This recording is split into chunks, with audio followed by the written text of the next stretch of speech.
Good morning and welcome to the Leadership in Insurance podcast. I'm your host, Alex Bond, and I'm very lucky today, and I'm aware that I say that every week, but I'm very lucky to be, one, in the Lloyds lab, and secondly, with my guest, Bruce Carnegie Brown. Bruce, good morning. Nice to be here. Yeah, well, thank you very, very much. And as we always say, I could do a potted history of your background, but it's probably better to hear it from you. So it'd be great for you to introduce yourself to the cameras and your role here at Lloyds, and obviously a little bit about your sort of journey to this point today. Well, Alex, as you say, Bruce Carnegie Brown is my name. I tumbled into banking out of university and spent the first 20 years of my life in the banking industry, most of that with JP Morgan, and then made a switch in 2003 to the insurance industry, working first for Marsh, first in their UK business and then running the European operations of Marsh.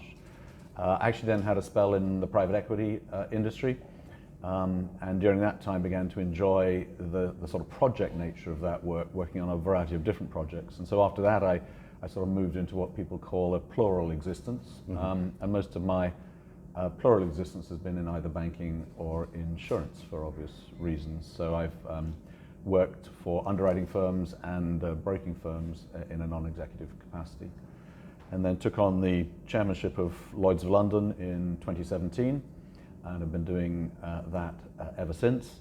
I also sit on the board of the Santander Banking Group based in Madrid, so keep my hand in from a banking perspective. And I chair a small startup business called Cover that has been growing very fast. It's a motor insurance app, and has just completed a fundraise and doing great work in the UK. And then in terms of non-work activities, I'm chairman of the MCC, so that takes up a huge amount of time, but allows me to watch a lot of cricket. I was going to say that sounds slightly more fun than some of the other things. And Cover's one of those businesses which is great from an insurtech recruiter's perspective to know I actually got to use it quite recently. Actually, I went to a wedding and my dad was very concerned about his car, but I managed to get insured on it for a short period of time. So yeah, shout out to Cover actually, because we talk about insurtechs, but it's nice to actually be able to engage with one. And the experience was really, really good. It was really easy. I wanted to talk to you about innovation. We're here in the lab. Innovation is what we sort of talk about here in the Lloyds lab. And just wanted to start with a real general question of what innovation actually means to you. I think innovation is essentially two things, really. First, it's about continuous improvement of existing processes and platforms and products. But secondly, it's about creativity, and I think thinking about new issues, new risks, new challenges that need to be addressed. Unmet needs of customers is a good way of framing it. And I think you need to move along both those axes. And sometimes the day-to-day process improvement is somewhat understated in an insurtech world, but it has every bit as important a role in making sure that insurance continues to be kind of relevant to its customers, really cost efficient in the way that it delivers its service, and improves the confidence of customers in our products. It's interesting because we nearly started out the podcast going the Leadership in Innovation podcast or Innovation Insurance when we were playing with that, but we were really concerned that I think innovation at some point got sort of hijacked to just talk about technology, and it can't just be about technology. And we're sitting here today, and on the way in, Lloyds is a bit emptier because people are working remotely. We're having kind of different working environments, and that falls into the innovation bucket. We've changed the way that we work, and I think it's pros and cons arguments for, but I think most people are probably happier with this kind of flexible working that we have. So I think that's important. Talking about specifically insurance, what forms have you specifically seen in the insurance sector in terms of innovation? Where have you seen the kind of biggest leaps since you've taken on this role, particularly as a chairman of Lloyds? Well, actually, in many ways, the early leaps for me came outside Lloyds. So if you look at Money Supermarket, where I sat on the board for a number of years, you look at how that's transformed the motor insurance industry in the UK in the last 20 years. It's been quite extraordinary, and what you can do now is go online and you get 92 quotes for your motor insurance in the space of 2 minutes. And beforehand you had to go to a broker, and it would be impossible for a broker to find 92 quotes for your business in 2 minutes, and from which you then get to make an immediate choice. And so you think about the transformation power of technology, in this case particularly the internet and digitization of processes. You then move to something like Cover.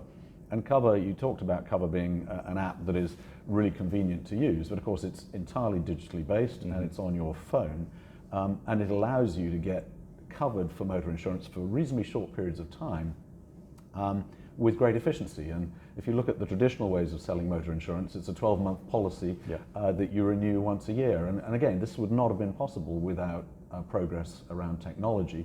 But it's also around all the other things, as you suggest, the non-technology things of customer service and understanding customer needs and trying to provide a different product for a different service. So we live our lives today much more in a subscription place than an ownership place today than was certainly true even 10 years ago.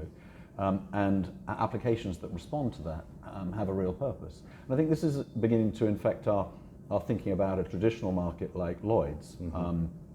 If you think about cargoes and shipping coming together at reasonably short notice, adapting the covers depending on the environment of those things happening. So it's one thing to insure things for a 12-month period. If you own an aeroplane or run an aeroplane, you're almost certainly just insuring it on a 12-month basis.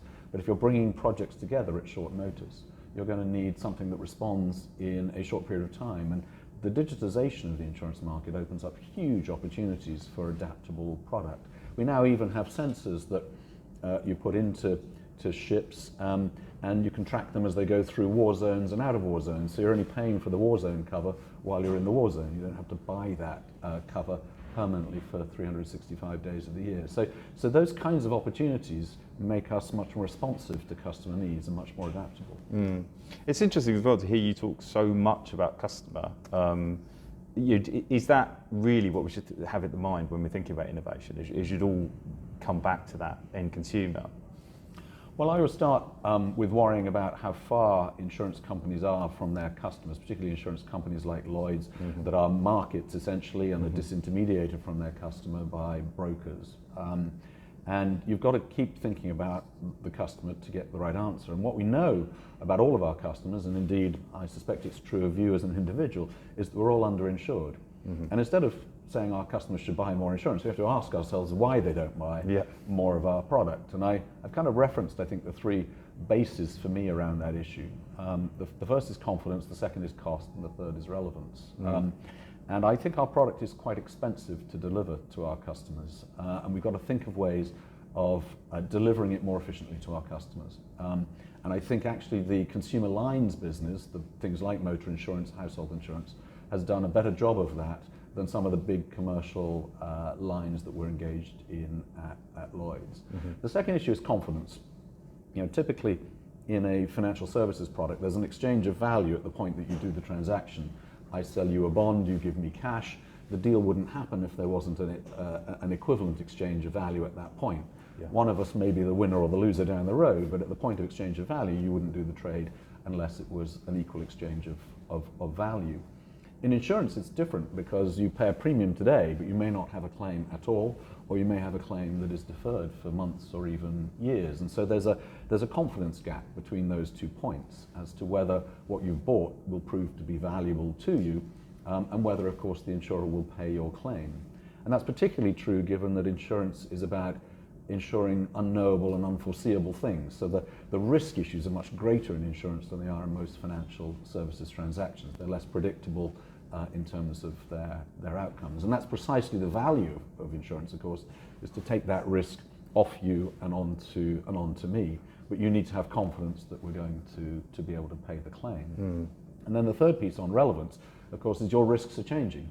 And we often use the example here at Lloyds of Airbnb being a hotel company that doesn't own any hotels, or Uber being a taxi company that doesn't own any taxis. And so if you're really good at insuring property, which we've been doing for 300 years in this market, you're less relevant today because most things are now in an intangible world rather than in a tangible world in terms of where value is. And so making sure we have products that adapt to our customers' changing risks is incredibly important.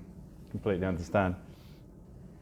I wanted to talk to you about your. I think you've got a great insight, an interesting insight, because you've worked on the kind of financial services side, banking sector, then you've moved into insurance. And in insurance, particularly when we talk about innovation, a lot of what we talk about is that we're sort of going through our kind of digitalisation 20 years behind banking. Would you say that's kind of fair, your sort of view? Do you think where do you think we are on our journey, and how does it compare to kind of the transition that maybe the banking sector went through? Well, we are on that journey, and almost certainly we started it later than other parts of the financial services market. I think there are some quite good reasons for that, largely to do with the timeliness of payments in the banking system. And in insurance, it's not all about speed of payment. It's about kind of accuracy of evaluation of a claim, and back to this comment before about the promise to pay. Of course. And therefore, it's unsurprising that in insurance, the most active adopters of digitalization and new technology have been the consumer lines businesses, which have huge volumes of activity, lots of high volume, low value claims in them, where there's a huge need for efficiency around process. When you get to the bigger end of the market, the large commercial and reinsurance risks, there are obviously fewer transactions, but the complexity of them is much greater, and therefore the human interaction has been stickier in terms of its value proposition. So I sometimes use the example in banking of the difference between a foreign exchange transaction and a mergers and acquisitions transaction. In foreign exchange, pretty much 100% of that market is now digital.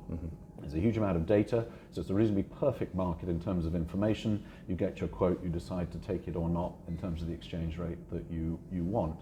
Very few conversations have to happen around that. But if you look at a merger and acquisition transaction, people are gathered in a room, there are lawyers, there are accountants, there are buyers, there are sellers, and quite a lot of support, expertise needed to effect that transaction, as well, of course, quite a lot of emotion. When you're selling a business or buying a business, there's quite a lot of emotion in it. And that process has really not been digitized at all. And the same is true, I think, increasingly in insurance. So what you're seeing is the more commoditized ends of the business digitizing more quickly, use of algorithms to price product.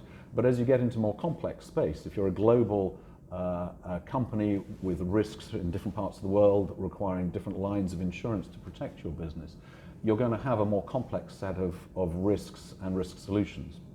And so inevitably there's quite a lot of advice that comes into determining what your risk profile is, what risks you want to retain, what risks you want to lay off in the insurance market. And so that part of the market will continue to be slower to digitize than the commoditized part of the market. So what you see is already some growth out of the consumer lines business into small commercial. So if you're a plumber, you're busy wanting to do your plumbing job. You aren't that interested in getting into the world of insurance. But what you know is that your insurance requirements are reasonably complex. You might have an employee, you might create a flood in the house that you're doing plumbing for. You've got a bunch of liabilities that you need an insurance policy for.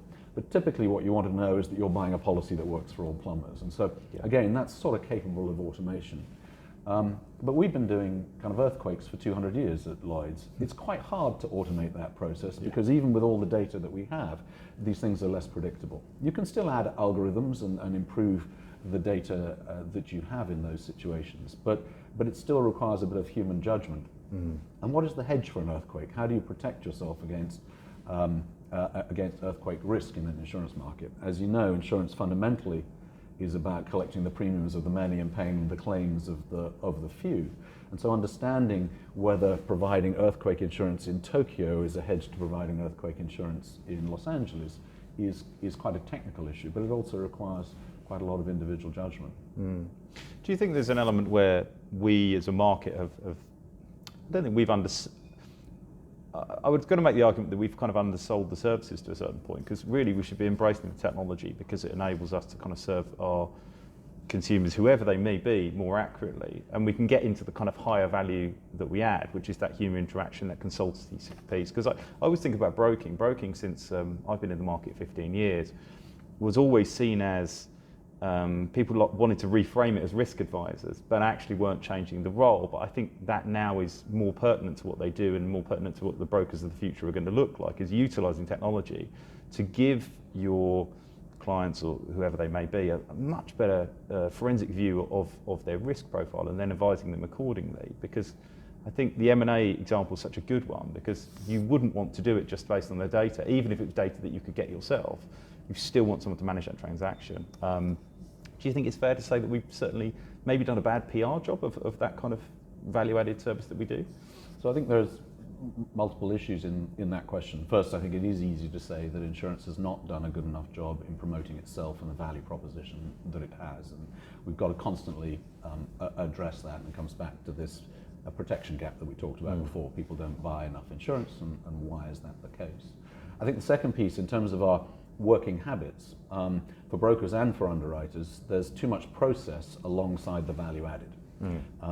And I'm very clear that brokers have a huge role to play in providing advice to customers in the proper management of their risks and in the proper buying of insurance protection. But too much of their day job is taken up with the process of delivering that, which also accounts for why a lot of what we do costs too much. And if we can take the process away from brokers and underwriters by automating it, by creating straight-through processing, then we're freeing up time for brokers and underwriters to have more substantive conversations on the value-added part of what they do.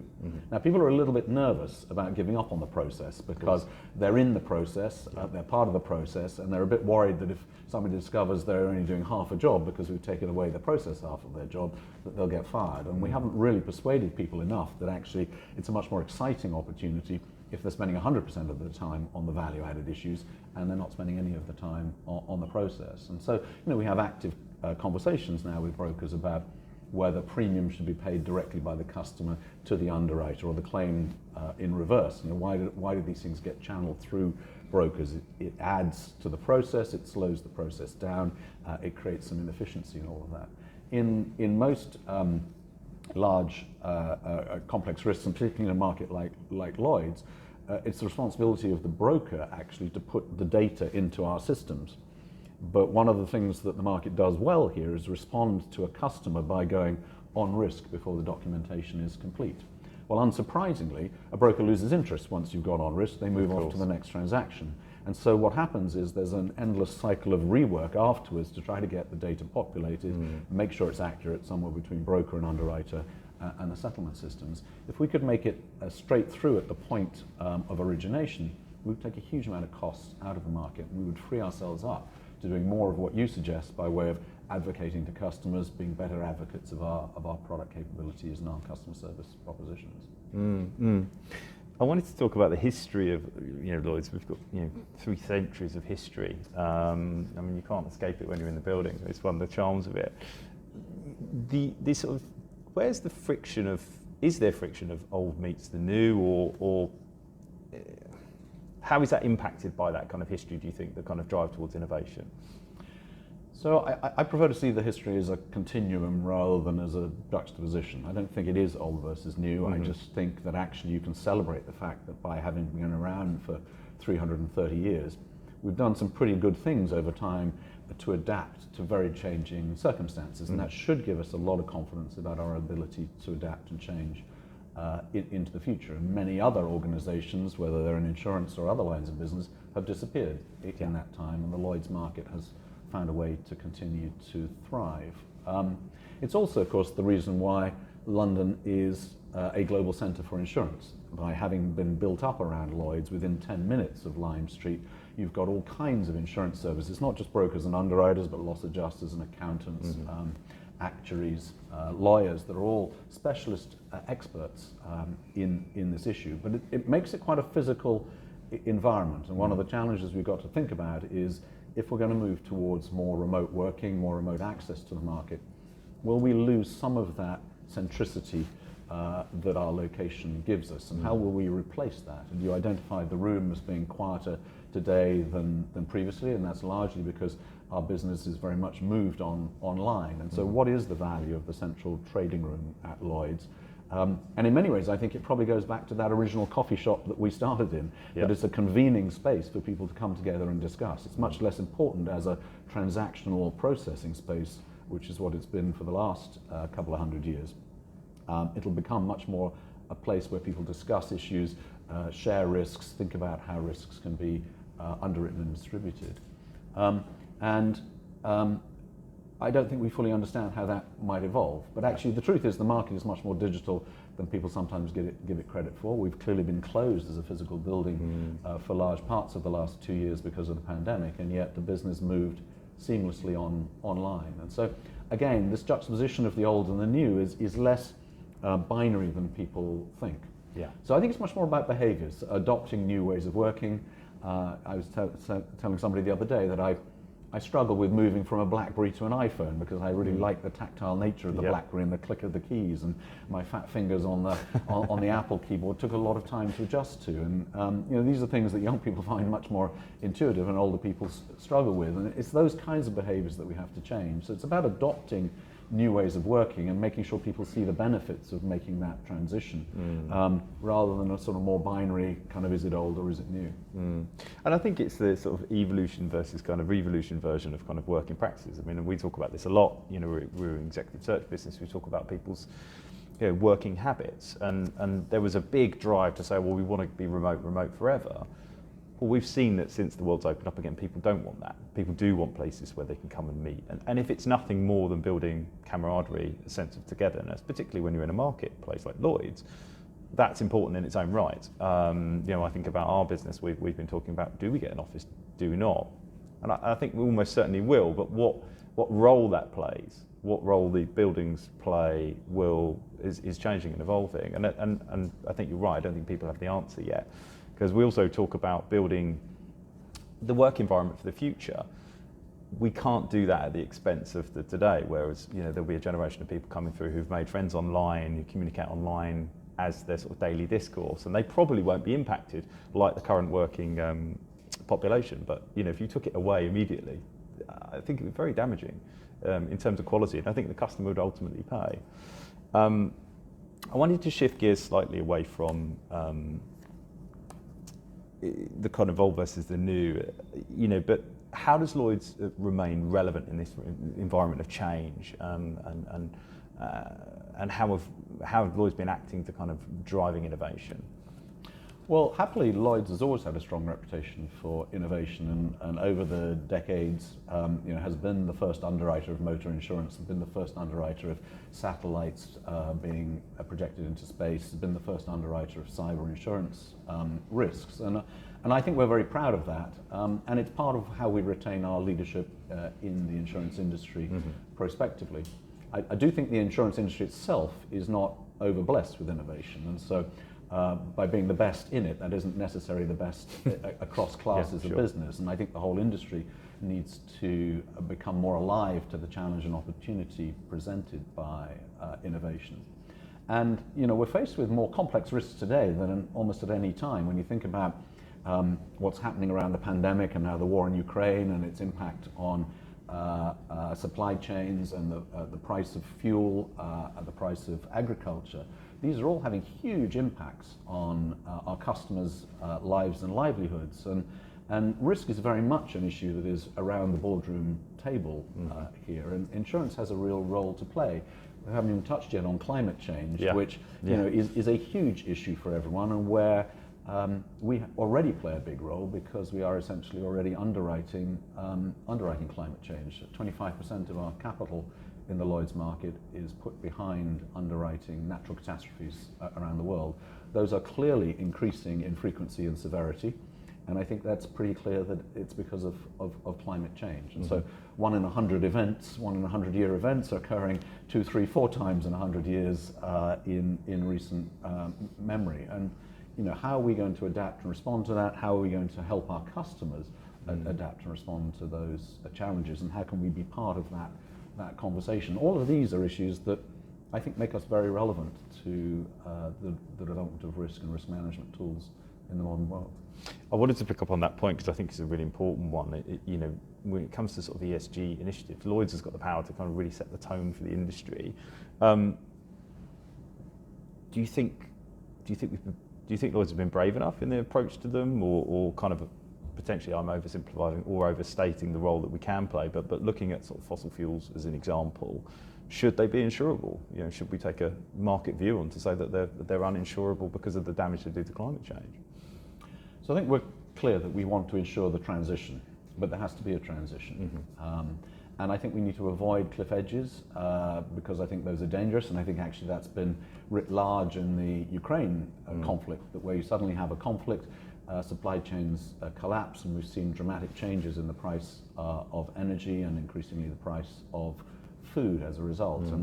And we won't get to public support for the long-term need to move to net zero if we ruin people's lives along the way. Sure. And so I like to think of what we've done at Lloyds as bookending the issues. So at the back end, we've signed up actively for net zero by 2050. We're in good company with most other financial services organizations through the Glasgow Financial Initiative, GFANZ. We're also part of the Net Zero Insurance Alliance amongst insurance companies. And we chair the Prince of Wales Sustainable Markets Initiative for insurance, his vertical on that. And that allows us actually both to convene our industry globally around these issues, but also to partner with other industries, energy, construction, transportation, that are all faced with quite important impacts on their business models as a result of climate change. So first and foremost, there's a convening power for Lloyds in that. The second piece we've done in the bookend, the front end of the bookend, of course, is just look at our own footprint. Relatively easy for services organizations. We don't emit a lot of carbon, but we do have a carbon footprint that we can work hard on reducing immediately our scope 1 and scope 2 emissions. And then you've got this tough bit in the middle, which is creating this glide path from where we are to where we need to get to, that fundamentally has to go through this fossil fuel bubble, if you like. Mm-hmm. And it isn't good enough to say switch it off. And we've even said, people then say, well, I'm only talking about new projects. And you say, well, okay, it's one thing to talk about new projects as long as you're confident in the supply of traditional projects. But as we've seen in Russia, even the supply of traditional products can get cut off. And so there is a place for supporting some new products as long as ultimately we move to a net zero position. And alongside getting out of fossil fuels, we need to get into renewables. And so we are busy underwriting new products, and the one that's quite interesting to talk about is hydrogen, for instance. I mean, hydrogen has a very small carbon footprint, but what we all know and grew up knowing is it's highly combustible. Yeah. And therefore, as an insurance matter, it's quite risky. And if it's going to be manufactured at scale and be in the supply chains, the fuel supply chains of a whole variety of industries, it absolutely needs to be a stable product that's capable of being insured. And so we've got pilot projects going on that kind of issue. Nuclear is another thing. We've been insuring nuclear in the Lloyds market for a number of years, but nuclear for a number of years was becoming less and less fashionable as people moved away from that. It's now increasing in fashion because it has a zero carbon footprint.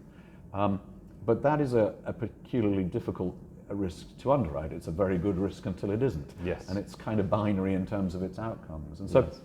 Thinking through all of these issues is part of making sure that we have a series of policies that allow the market to respond to the challenge. And so I think of it as a glide path, and I think it is really important that our customers are transitioning. I think the piece that's missing, not just for Lloyds or the insurance industry, but actually for all of us, is a relatively sensible measure of carbon impact so that we can evaluate the changes that our customers are making, we can see who's leading and who's lagging on these issues, and we can make sure we're all on this path to get to net zero. And I have some frustration that decent measurement systems are not yet available, and there's quite a lot of risk of fragmentation there, that everyone's inventing their own, which of course exposes challenges of greenwashing around this. And some of them are too complicated, so people's eyes glaze over. It sort of gets like pension accounting. People get lost in the mathematics. Some of them are too simplistic. It can't just be a sort of red, amber, green, because it's a more complicated issue than that. And so finding something in the middle that allows us to get started, that will undoubtedly be refined and improved over time, is really important. So setting ourselves up for success in this. I think the other piece is technology. It comes back to your questions around innovation. Is I think today it's incredibly difficult to see how we get to net zero as a world without technology coming to our rescue, without innovation coming to our rescue. And I think globally the human race has shown its ability to innovate and adapt, and so you'd have to be pretty confident about that.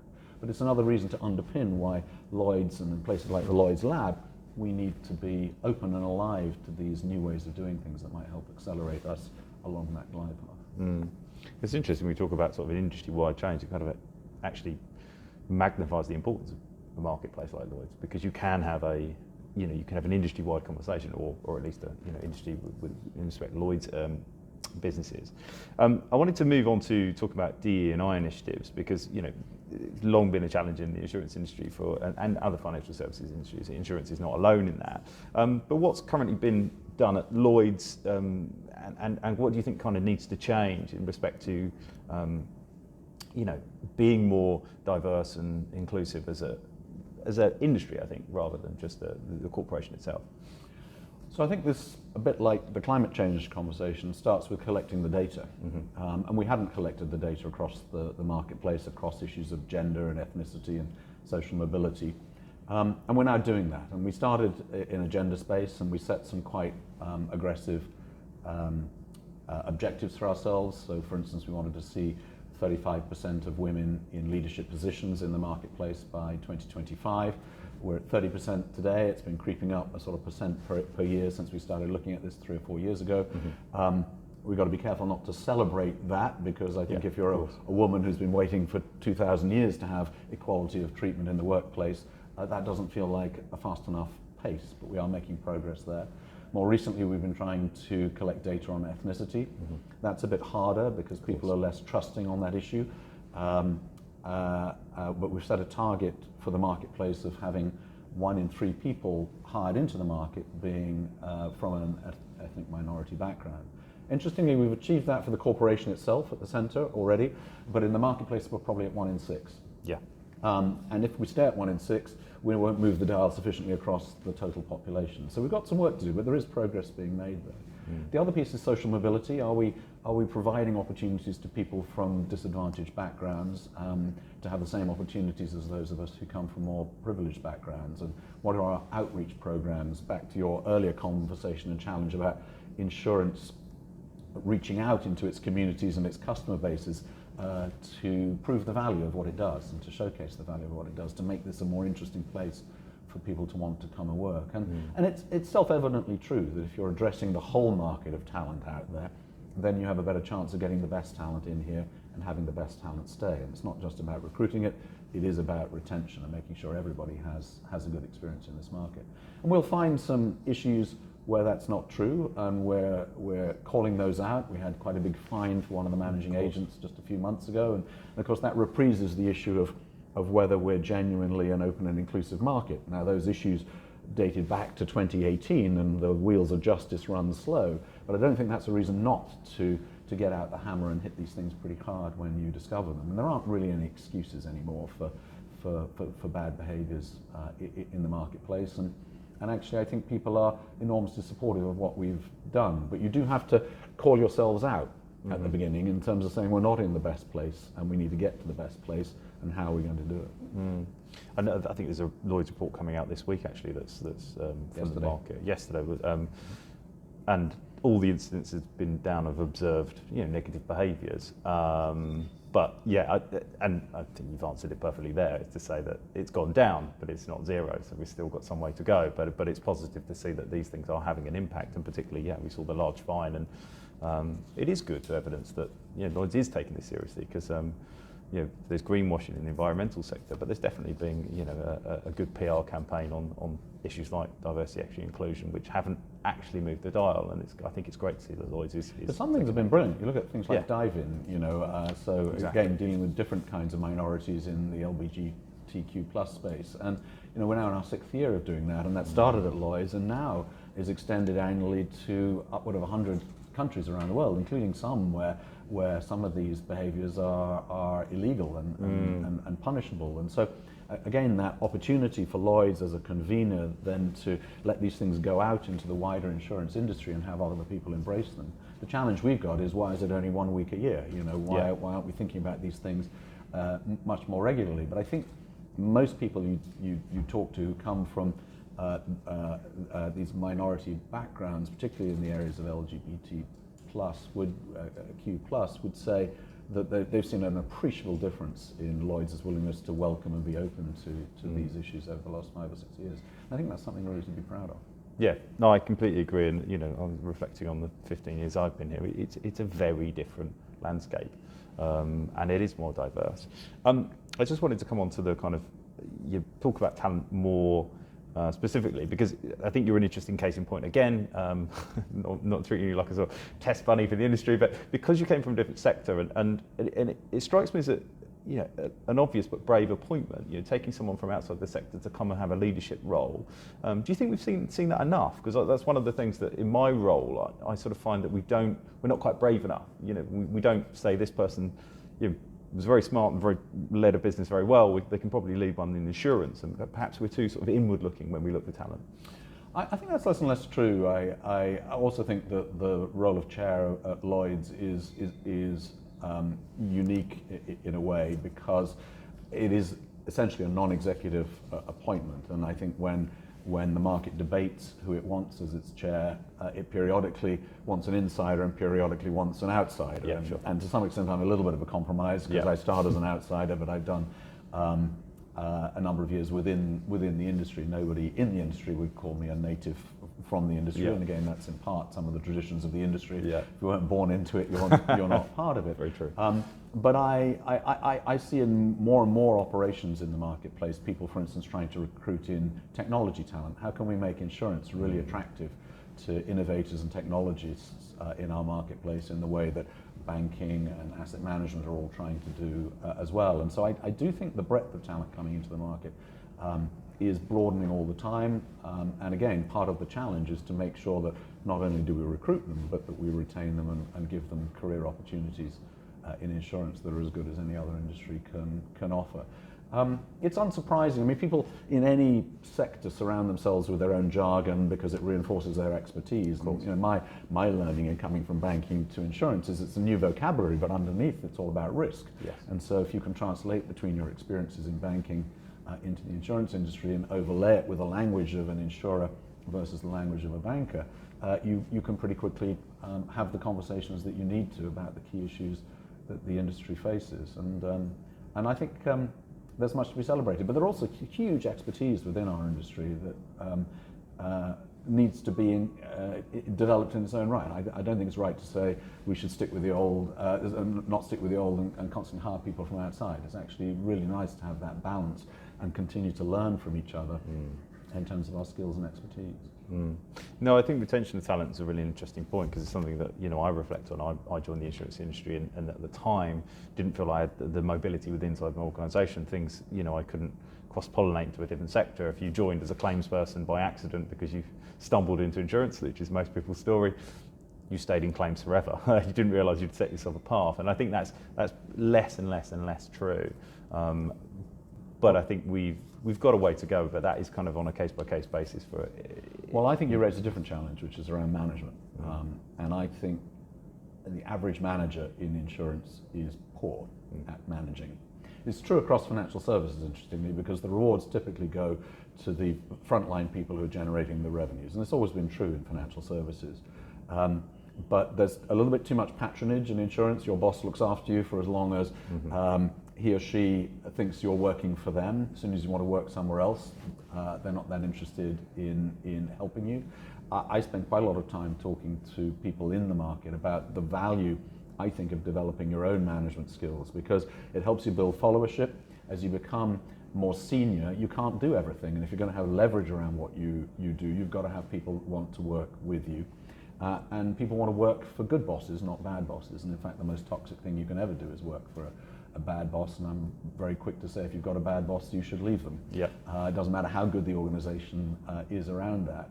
If the organization is content to support a bad boss, it's not the right place for you. But a good boss can make a huge amount of difference to your opportunities in the workplace and give you that stretch. I mean, I could certainly point to 2 or 3 occasions in my career where a boss took a bet on me for something that I wasn't fully capable of doing and believed that I could stretch into it. And not only was the stretching incredibly challenging but also fulfilling, but also the willingness of somebody to back you when you don't have kind of all the boxes ticked in terms of your capabilities. These are the things that enable you to transform your own opportunities. And so I think that your comment is really much more about management than it is about the skills and capabilities that we have in the industry. I think it's a really important point, because in my industry it's exactly the same. It's the leadership roles go to the revenue generating frontline people. Those skill sets have no correlation to being a good manager. In fact, they're quite counter-cultural to it in many extents.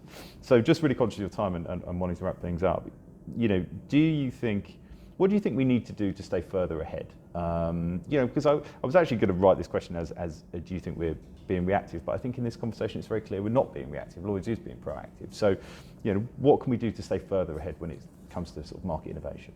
Well, we haven't talked about the Lloyds Lab, despite the fact that we're sitting in it Very true. this morning. And you know, I think that's a really good capability that we've developed at Lloyds over the last 3 years. We're now into our 8th cohort. We've had 10 startup businesses in each of those cohorts. And you know, we've done things that work both ways. So we've enabled small businesses to get access to a whole market. We buddy them up with somebody in the marketplace that allows them to go and market their products and services and look for capacity to support their product capabilities, and therefore help them scale more quickly than they would otherwise be able to do.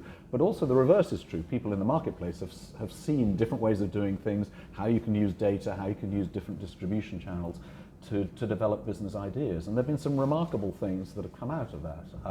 I think parametric insurance, for instance, for me, has a huge future, and we've had in the flooding arena, we've had a flood flash in this marketplace now 3 years on, developing a business, a cover holder at Lloyds. Mm-hmm. But if you think about mass flooding, the challenges of that as an insurance proposition, and we do a lot of flood insurance at Lloyds, you have to wait for the water to recede. You've then got to find a loss adjuster to go in and evaluate the claim. Loss adjusters are hard to find if it's mass flooding, because there just aren't that many of them around, so you get in a queue for that. You've then got to do a calculation around the value of what's been lost under the policy, and then pay the claim. If you have a parametric product that just says, I will pay you if the river gets to this level, I'm not even looking at whether you've had damage or not, it's just actuarially I can predict if the river's at this level, I will pay your claim because you're likely to suffer damage. You can have your check in your bank account the following day. I think that transforms the relevance of our industry to our customer base. And we've done good things around the vaccine. As you know, a lot of these vaccines have to be stored at stable, at very refrigerated temperatures. And as we've tried to expand the vaccine program into emerging markets, that risk, of course, grows. How do you get a vaccine that has to be stored at minus 20 degrees into the Congo, into somebody's arm in a stable way? Well, we've aligned a sensor business called Parcel with an underwriting syndicate here at Lloyds to provide that insurance cover and to monitor those containers with the vaccine as they get transported. There's another one that you wouldn't have dreamed of a while ago called Gaia, that is underwriting IVF fertility treatments, for instance. Yeah. You know, these are all things that directly affect people's lives in a very positive way, and if we can help them. IVF treatment is incredibly expensive to do. You don't know whether you're going to need it when you start out in life. It's something that kind of happens to you. And so to be able to buy protection against those kinds of issues and have the support that you need that would enable you to produce an offspring that nature is making it hard to do is very exciting. And I think we've got to keep pushing with the frontier on those things and making this a more exciting place for people to bring ideas, to bring capital, and ultimately to bring customers. Thank you, Bruce. I think that's a wonderful place to end it, because the Lloyds Lab's a big soft spot of ours, and I said this is episode 100, and the first 10 were basically going through the Lloyds Lab list and inviting those guests on. So we've had many people from the Lloyds Lab, and I know that from their experience, they've been blown away by the expertise they've been able to lean into here, and it's been really rewarding for them all. So it's a great initiative. But thank you so much for your time, Bruce. I really appreciate it. Thanks for being a guest. Thanks for the opportunity. Thank you.